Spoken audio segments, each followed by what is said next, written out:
Hello, Year 11, me again. I'm going to try and maintain enthusiasm, but I can't deny it's waning, mainly because I'm hungry now. But I wanted to get this video done as quickly as possible. So you better be watching it, because otherwise I've literally not eaten for nothing. Anyway, to make up for my lack of enthusiasm, I've drawn you 3 rather lovely poppies. I think you'll agree they are fantastic. So, poppies, we are doing poppies. So, first things first, we're always going to start with the writer, her message, what is she trying to convey through her poem. So, a little bit of information about Jane Weir. She loves textiles. She is a textile designer as well as a poet. And that is something you see going through her poetry. And you can certainly see in here there is a bit of a motif of textiles. And I'll come back to that later. Otherwise, this is from an imagined perspective. This is not based on Jane Weir's experience. But she wrote it to consider the way that conflict impacts on domestic life. I think we're so often focused on the impact of the people who are sent to war that we forget there are people left behind. And it reveals the inner conflict of a mother who has to let go of a son that she's nurtured and protected from the day he was born. So I suppose we can all understand that must go against sort of every instinct as a mother to let your son go to war. You do everything that you can to protect your children, and then suddenly, once he becomes an adult and he has the freedom of choice, she has to let him go into this incredibly dangerous environment. And it explores the anxiety that brings, and ultimately the pain and loss brought about from sending a loved one to war. So we're going to start by looking at the form. So it is a dramatic monologue. So much like My Last Duchess. So a dramatic monologue, remember that is, the purpose of that is to reveal the inner thoughts and feelings of the speaker. It's uninterrupted. And so in this case, it gives the mother a voice. I think quite often it is the people left at home who become quite anonymous when we talk about war. But this allows us to focus 100% on the mother's thoughts and feelings and the mother's trauma. It gives a voice to those who are so often forgotten. But it does more than that. It actually highlights the son's absence. She's talking directly to him. We've got to question why that is. Is she trying to hold on to him wistfully? He never can respond through this dramatic monologue, maybe highlighting how she lacks a response quite generally, actually, because I think there is some kind of suggestion that he has died. I think possibly that is suggested straight away through the title. A poppy as a flower that is symbolic of remembrance. So does it suggest that this entire poem is about remembrance? Okay, so that dramatic monologue, the absence of the son's voice, reflects his actual absence in his life. The way she speaks directly to him, she's trying to hold on, maintain a narrative. So, on to structure. Okay, structure. I may have made this page too big. So, it's all about chaos, the structure. So, you've got free verse and enjambment and completely irregular stanzas. Okay, so you've got the free verse and the irregular stanzas to demonstrate how chaotic life has become since he left. It's almost like she feels lost. I imagine if you think, oh, I'm not a mother, but I guess your kids, once you have them, sort of give you purpose and they give you routine, and then all of a sudden they're gone. And in her case, her son is gone in a pretty extreme way. Even assuming he hasn't died, people are deployed for months on end. And so suddenly the son that has given her life structure and meaning isn't there. And so she does appear to be lost, and it reflects her complete lack of control. She can't control this situation. She just has to wait for him to either return or accept that he isn't going to. But either way, she can have no impact on that. Okay, so that enjambment, that just emphasises it further. It's almost like an outpouring. There we go, we've got the mother there as well, crying. So that outpouring, oh no, we've lost focus now, that was a bad idea. So got, there we go. There we go, we're back. So the outpouring of the mother's emotion as well through that enjambment. And there is some caesura as well, and I think that where that caesura occurs, you want to look at its significance. I think probably it's where she is breaking down despite trying to be brave. There is this feeling all the way through that she's really trying to hold things together, but she's not entirely successful, and I think that's indicated by caesura. Okay, so language. Let's have a little look. Quite a few things here that you can remark on.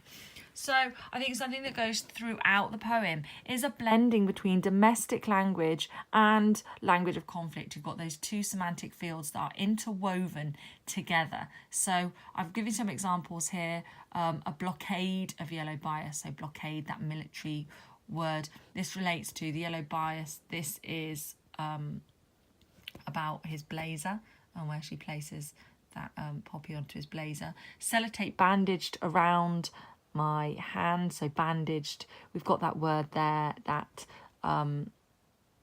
implies injury. Okay, maybe the way that it's bandaged around her hand sort of shows how she already felt like she'd been harmed by his going to war. And maybe reveals how she's trying to hold everything together, trying to keep everything normal. And then you've got her memories. Her memories of her grazing her nose over his, those Eskimo kisses. And that's meant to be a really affectionate, loving image. But she's chosen the word graze. And that also connotes pain and suffering. So it's almost as though this blending of language between this domesticity and war, it shows how war has invaded every single aspect of her life. Even when she's thinking of, you know, memories that were completely unaffected by war, the pain and the suffering and the war, it still seems to seep in. She can't get it off her mind. At the very end, you see this description that she goes out into the churchyard without a winter coat or reinforcements. So that continues right through to the end.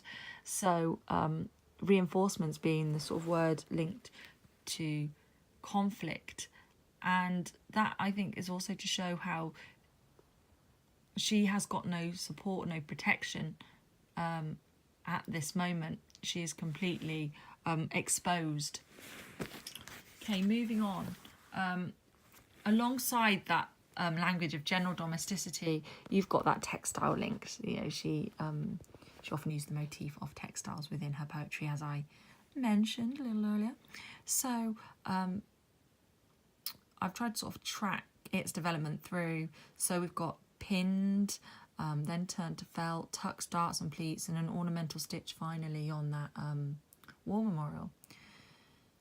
And I think partly it's about domestic life, but also I think it's maybe about a little bit the role of a mother and how they try to hold everything together. So at the start, she's pinning something on to his lapel. So it's like, that's, you know, that's her attempt to hold things together, to put things in place, keep order.